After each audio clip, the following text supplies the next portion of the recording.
రెండో విడత పంచాయతీ ఎన్నికల నామినేషన్లు ముగిశాయి. కరీంనగర్ జిల్లాలోని 113 గ్రామ పంచాయతీలు, జగిత్యాల జిల్లాలోని 122 గ్రామ పంచాయతీలకు సర్పంచ్లతో పాటు వార్డు సభ్యుల స్థానాల కోసం పెద్ద ఎత్తున నామినేషన్లు దాఖలయ్యాయి. సాయంత్రం 3 గంటల తర్వాత నుంచి నామినేషన్లు వేసేందుకు పలు చోట్ల అభ్యర్థులు బారులు తీరారు.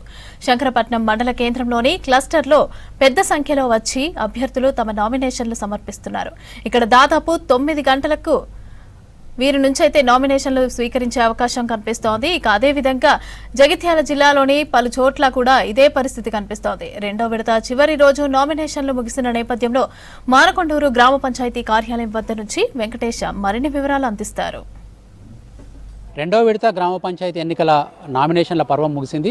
ఈరోజు సాయంత్రం 5 గంటల వరకు కూడా పెద్ద ఎత్తున నామినేషన్లు దాఖలైనాయి. ఇటు జగిత్యాల జిల్లాలో కావచ్చు, ఇటు కరీంనగర్ జిల్లాలో కావచ్చు ఉదయం నుంచి కూడా రద్దీ కనిపించింది. అయితే కొన్ని చోట్ల కొన్ని క్లస్టర్లలో ఇంకా నామినేషన్ల స్వీకరణ కూడా జరుగుతూ ఉంది. అయితే మొదటి విడత నామినేషన్లు మొదటి 3 రోజుల పాటు జరిగినాయి. ఆ తర్వాత కంటిన్యూషన్గా రెండో విడత నామినేషన్లు జరిగినాయి. ఆ తర్వాత మొదటి విడతకు సంబంధించి ఈ నెల 11న ఎలక్షన్ జరగబోతుంది. అయితే రెండో విడత కూడా మనకు ప్యారలల్గా తర్వాత మూడో విడత కూడా కంటిన్యూషన్గా కూడా తీసుకున్నారు. ఇది ఒక షెడ్యూల్ ప్రకారం కనుక తీసుకుంటే మొత్తం కరీంనగర్ జిల్లాలో చిగురుమామిడి, గన్నేరువరం, మానకొండూరు, శంకరపట్నం, తిమ్మాపూర్ ఈ 5 మండలాలకు సంబంధించి 113 గ్రామాల్లో రెండో ఫేజ్ ఎలక్షన్ జరగబోతుంది. ఇందుకోసం నిన్నటి వరకు అంటే ఈరోజు ఇంకా లెక్క తెలవలేదు కాబట్టి నిన్నటి వరకు 431 సర్పంచ్ నామినేషన్లు వచ్చినాయి. అదేవిధంగా ఈ 5 మండలాల్లోని 113 గ్రామాల్లో 1046 వార్డు సభ్యులు ఉన్నారు. వారి కోసం 1287 నామినేషన్ నిన్నటి వరకు వచ్చినాయి. ఈరోజు దీనికి దాదాపు రెట్టింపు సంఖ్యలో కూడా నామినేషన్లు వచ్చినట్టు కూడా మనకు అర్థమవుతుంది.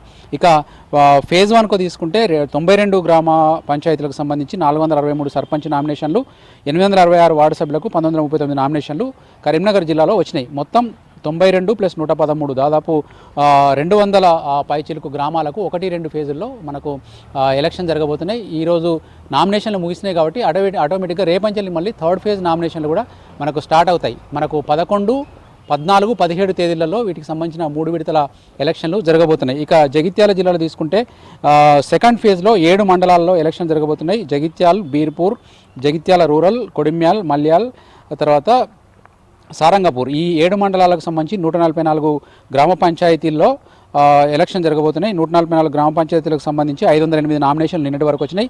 మొత్తం 1276 వార్డు సభ్యులు గాను 1279 నామినేషన్లు వచ్చినాయి. అదే జగిత్యాలలో ఫేజ్ 1కు తీసుకుంటే 122 గ్రామ పంచాయతీల్లో 622 సర్పంచ్ నామినేషన్లు వచ్చినాయి. 1172 వార్డు సభ్యులకు 2493 నామినేషన్లు ఫస్ట్ ఫేజ్లో వచ్చినాయి. ఫస్ట్ ఫేజ్కు సంబంధించి ఇప్పటికే గ్రామాల్లో ఎన్నికల ప్రచార హడావుడి స్టార్ట్ అయింది.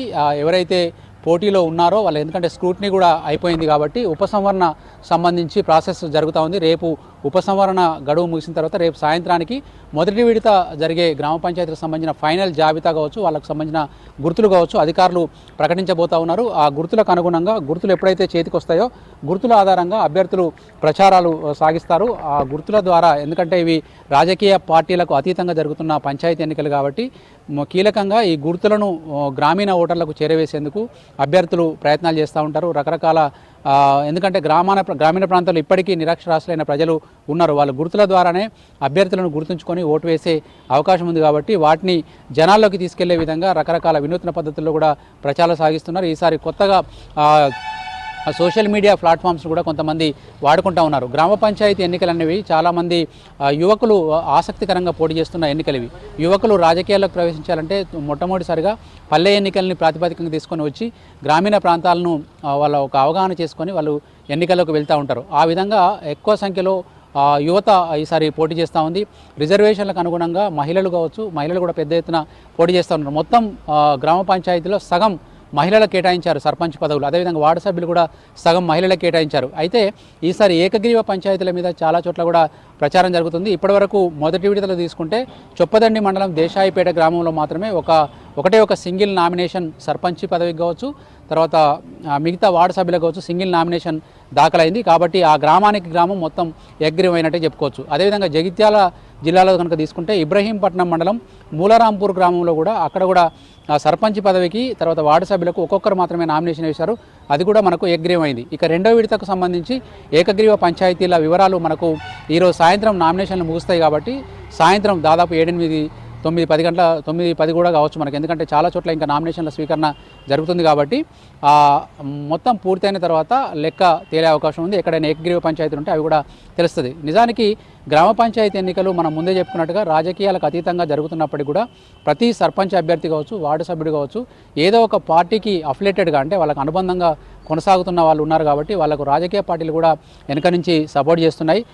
ఒక్కొక్క పార్టీ నుంచి 2-3 కూడా, అంటే ఇప్పుడు ఉదాహరణకు కాంగ్రెస్ అధికార పార్టీ కాబట్టి అక్కడ పోటీ చేస్తున్న 2-3 కూడా మేము కాంగ్రెస్ పార్టీని చెప్పుకొని ప్రచారం చేస్తూ ఉన్నారు. కొన్ని చోట్ల బీఆర్ఎస్ వాళ్ళు కూడా మేము బీఆర్ఎస్ అని చెప్పి 2-3 చెప్పుకొని ప్రచారం చేస్తున్నారు. ఈసారి బీజేపీ కూడా ప్రచారంలో నిలిచింది. ముఖ్యంగా ఏకగ్రీవ పంచాయతీల విషయానికి వస్తే ఈసారి నేతలు కొంత నజరాలను ప్రకటించారు. వాళ్ళ పార్టీ క్యాండిడేట్ని కనుక ఎన్నుకుంటే ఎన్నుకున్న గ్రామానికి కొంత పారితోషికం ఇస్తామని చెప్పి ఇప్పటికే ప్రకటన చేశారు. అందులో కేంద్ర మంత్రి బండి సంజయ్ ఒక అడుగు ముందుకేసి ఫస్ట్ ప్రకటన చేశారు. ఎక్కడైనా బీజేపీ అభ్యర్థిని ఏకగ్రీవం చేస్తే 10 లక్షల రూపాయల గ్రామాభివృద్ధికి తన నిధుల నుంచి కేటాయిస్తానని చెప్పి బండి సంజయ్ ప్రకటించారు.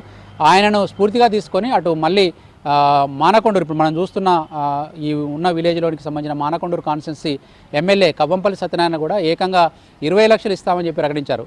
తర్వాత అటు కొరుట్ల నియోజకవర్గానికి తీసుకుంటే అక్కడ ఇన్ఛార్జిగా ఉన్న జువాడి నరసింహారావు కూడా ఎక్కడైనా కొరుట్ల నియోజకవర్గంలో ఎక్కడైనా ఏదైనా గ్రామ పంచాయతీలో కాంగ్రెస్ పార్టీ అభ్యర్థిని కనుక ఏకగ్రీవం చేస్తే 10 లక్షలు ఆ ఊరికి అభివృద్ధికి కేటాయిస్తామని చెప్పారు. ఇవి కాకుండా నిజంగానే ఏకగ్రీవ పంచాయతీలకు ప్రభుత్వం ఇచ్చే పారితోషికాలు కూడా ఉంటాయి కాబట్టి ఆ దిశగా కొంతమంది ప్రయత్నాలు అయితే చేస్తున్నారు. ఓవరాల్గా ఫస్ట్ ఫేజ్, సెకండ్ ఫేజ్ నామినేషన్లు ముగిసినాయి కాబట్టి అటు జగిత్యాల జిల్లాలో ఇటు కరీంనగర్ జిల్లాలో దాదాపు 300-400 గ్రామాల్లో ఎలక్షన్లు 1-2 ఫేజ్లో జరగబోతున్నాయి. రేపటి నుంచి వెళ్ళి ఆటోమేటిక్గా 3వ ఫేజ్కు సంబంధించిన నామినేషన్ల ప్రక్రియ కూడా సాగబోతుంది. కాబట్టి రాబోయే 15-20 రోజులు మొత్తం మనకు 11, 14, 17 అంటే 17వ తారీఖు వరకు కూడా అన్ని గ్రామాల్లో కోలాహల వాతావరణంలో ఎన్నికల సందడి అయితే కొనసాగబోతోంది. కెమెరామెన్ కవికుమార్తో వెంకటేష్, V6 న్యూస్, కరీంనగర్ జిల్లా నుంచి.